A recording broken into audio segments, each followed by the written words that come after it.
It furnishes charcoal and timber for the mines, and with the juniper supplies the ranches with fuel and rough fencing. In fruitful seasons, the nut crop is perhaps greater than the California wheat crop, which exerts so much influence throughout the food markets of the world. When the crop is ripe, the Indians make ready the long beating poles, bags, and baskets, mats, and sacks that are collected. The women out of service among the settlers, washing or drudging, assemble at the family huts.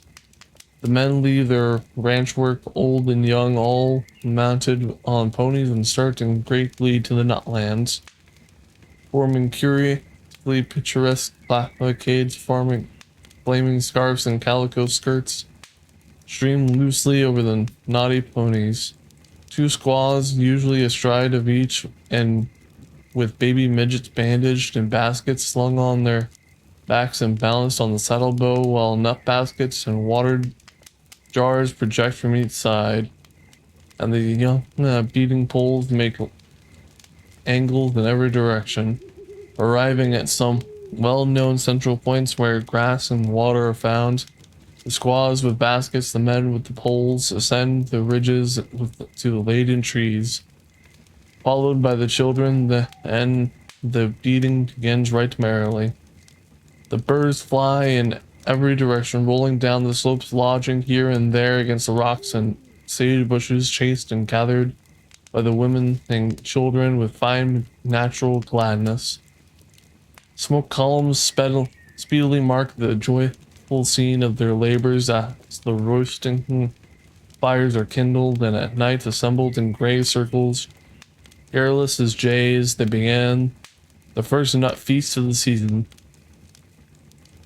The nuts are about half an inch long and a quarter of an inch in diameter, crushed, pointed at the top, bound at the base, light brown in general color, and like many other pine seeds, handsomely dotted with purple like birds' eggs. The shells are thin and may be crushed between the thumb and the finger. The kernels are white, becoming brown by roasting, and are sweet to every palate, being eaten by birds, squirrels, dogs, horses, and men. Perhaps less than 1 bushel in 1,000 of the whole crop is ever gathered. Still, besides supplying their own wants in times of plenty, the Indians bring large quantities to market. Then they're eaten around nearly every fireside in the state, and even fed to horses occasionally instead of barley. Of other trees growing on the Sierra, but forming a very small part of the general forest, we may briefly notice the following.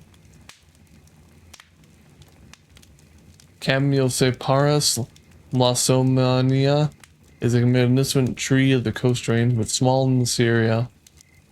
It is found only well to the northward along the banks of cool streams on the upper Sacramento toward Mount Shasta. Only a few trees of the species, as far as I have seen, have as of yet gained a place in the Sierra woods. It has evidently been derived from the coast range by the way of the tangle of the connecting mountains at the head of the Sacramento Valley. In shady dells and on the cool banks of the northern Sierra, we also find the yew, Taxus gravifolia. This interesting nutmeg tree, Torreya californica, is sparsely distributed along the western flank of the range at an elevation of about 4,000 feet, mostly in gulches and canyons. It is in small, prickly-leaved, lofty evergreen like a conifer, from 20 to 50 feet high and 1 to 2 feet in diameter.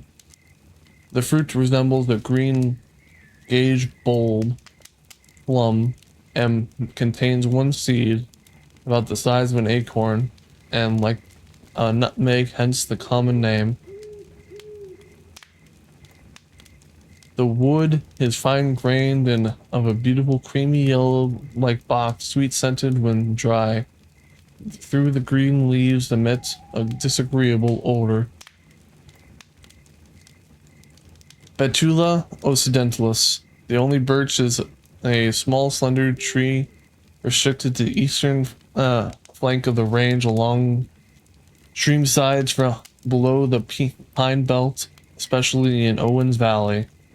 Alder, maple, and nuttall flowering dogwood make beautiful bowers over sweet, cool streams at an elevation from 3,000 to 5,000 feet, mixed more or less with willows and cottonwood, and above those in lake basins, and the aspen forms the fine ornamental grows and lets its light shine through gloriously in autumn months.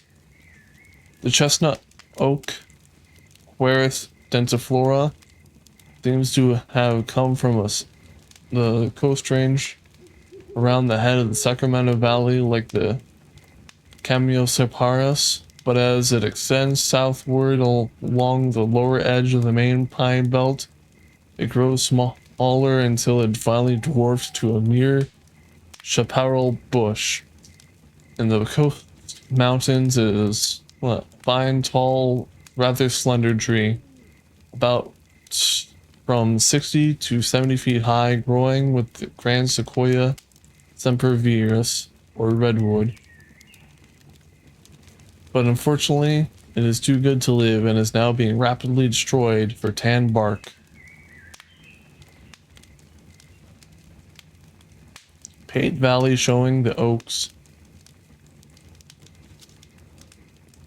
Besides the common Douglas oak and the grand Quercus Whistlerly of the foothills, and several small ones that make dense growths of the chaparral, there are two mountain oaks that grow with the pines up to the elevation of about 5,000 feet above the sea, and greatly enhance the beauty of the Yosemite Park. These are the mountain live oak and the Kellogg oak, named in honor of the admirable botanical pioneer of California. Kellogg's oak, Quercus kelloggi, is a firm, bright, beautiful tree, reaching a height of 60 feet, 4 to 7 feet in diameter, with wide spreading branches, and growing at an elevation of from 3,000 to 5,000 feet. In sunny valleys and flats among the evergreens and higher in dwarf state, in the cliff-bound parks about 4,000 feet above the sea, it is so abundant and effective it might fairly be called the Yosemite oak. The leaves make beautiful masses of purple in the spring and yellow in the ripe autumn, while its acorns are eagerly gathered by Indian squirrels and woodpeckers. The mountain live oak is a tough, rugged mountaineer of a tree growing bravely and attaining noble dimensions on the roughest earthquake taluses and deep canyons in Yosemite valleys. The trunk is usually short, dividing near the ground into great, widing, spreading limbs, and these again into a multitude of slender sprays, mossy of them, cord-like and drooping to the ground, like those of the great white oak of the lowlands, Q. lobata.